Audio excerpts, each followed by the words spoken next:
सुप्रभात मित्रों, आज हम जानेंगे गर्भ संस्कार की अद्भुत यात्रा की कहानी। भाग एक माँ का सपना। कहानी की शुरुआत होती है संध्या नाम की एक अध्यापिका से। संध्या लखनऊ की एक प्रतिष्ठित स्कूल में पढ़ाने वाली 30 वर्षीय महिला थी। विवाह को 5 वर्ष हो चुके थे और अब वह मातृत्व के प्रथम चरण में प्रवेश कर चुकी थी। एक दिन जब वह कक्षा में बच्चों को पढ़ा रही थी, तभी उसकी दृष्टि एक विशेष बालक पर पड़ी, अनय। अनय मात्र 6 वर्ष का था, परंतु उसकी गंभीरता, शालीनता और तेजस्वी नेत्रों ने संध्या का मन मोह लिया।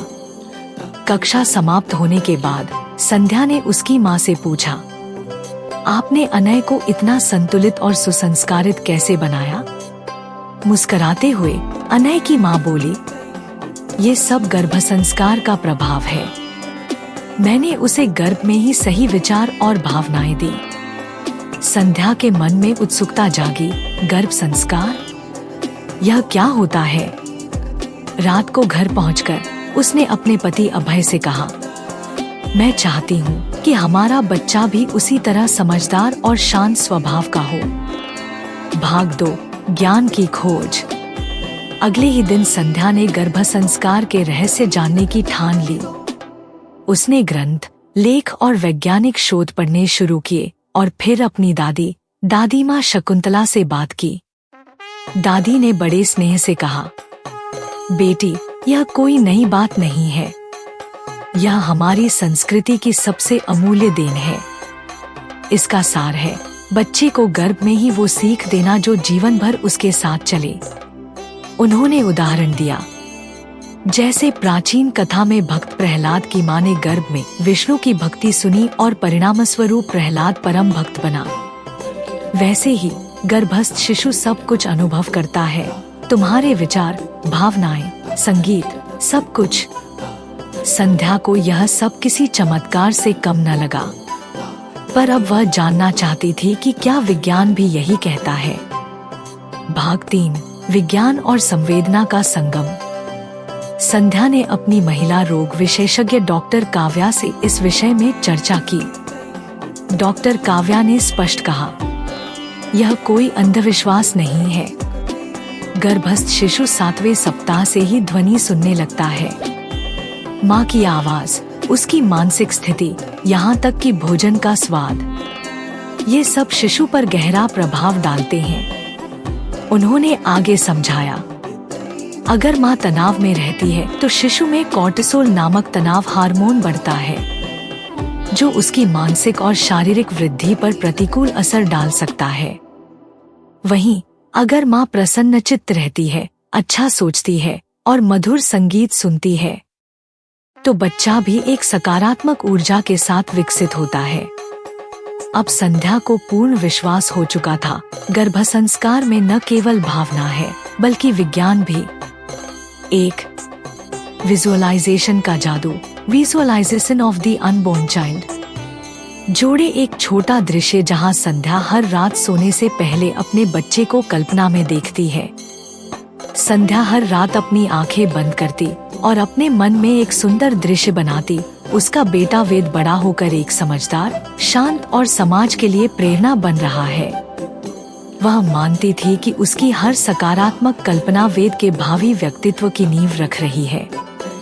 इससे क्या होगा? यह हिस्सा कहानी में एक आध्यात्मिक ऊर्जा लाता है और सुनने वालों को खुद भी विजुअलाइजेशन करने के लिए प्रेरित करता है। 2. एक अनुभव, जब वेद बड़ा होकर कोई संस्कारी काम करता है। अर्ली ग्लिम्स ऑफ संस्कार इन चाइल्ड। एक दिन वेद ने बिना किसी के कहे ही दादी के पैर छू लिए और मुस्कुराकर बोला, दादी, आशीर्वाद दो ना। संध्या की आंखें भर आईं। उसने महसूस किया कि वेद के अंदर के ये संस्कार गर्भ में बोए गए बीजों का ही फल है। 3. रागों का उल्लेख, संगीत का चमत्कार, power of Indian classical music. संध्या ने विशेष रूप से राग भैरवी, दरबारी और हंसध्वनि सुने, क्योंकि वह जानती थी कि राग भैरवी मन को भावनात्मक स्थिरता देता है। राग हंसध्वनि ऊर्जा और उल्लास भरता है और राग दरबारी से शांति मिलती है। वह मानती थी कि ये सुर गर्भ में वेद की चेतना को उज्जवल कर रहे हैं। गर्भ की हर भावना शिशु में करती बास। जैसा तू बोएगा वैसा पाएगा घास। संस्कृत श्लोक। यद भावम धारयेद माता गर्भस्थस्य हि तन्सुतः तस्मात् शुद्धं च चिंत्यं च गर्भिण्या सत्तम मनः। भाग 4। एक नई शुरुआत। संध्या ने अपने जीवन में गर्भ संस्कार को पूरी श्रद्धा से अपनाने का निर्णय लिया। अब वह प्रतिदिन प्रातःकाल जल्दी उठती, एक दीप प्रज्वलित करती और ओम का उच्चारण करती। उसे लगता कि यह ध्वनि सीधे शिशु के हृदय तक पहुंच रही है। फिर वह अपने शिशु से वार्तालाप करती। मेरे प्यारे, तुम साहसी बनो, तुम करुणावान बनो और इस संसार को बेहतर बनाने वाला बनो। उसने शास्त्रीय संगीत का श्रवण आरंभ किया। राग यमन, राग भैरवी अब उसकी दिनचर्या का हिस्सा बन गए। उसने सुना था कि ये राग शिशु की एकाग्रता और मानसिक शांति को बढ़ाते हैं। भाग 5। परिवार की भागीदारी। संध्या ने न केवल अपने विचार और दिनचर्या बदली, बल्कि अपने आहार में भी परिवर्तन किया। अब वह ताजे फल, हरी सब्जियां और भीगे हुए बादाम खाने लगी थी। चाय और कॉफी का सेवन कम कर दिया और उसकी जगह वह तुलसी व अदरक का काढ़ा पीने लगी। हर दिन वह सोचती, मेरी हर आदत, हर भोजन अब सिर्फ मेरे लिए नहीं, यह मेरे गर्भ में पल रहे जीवन के लिए है।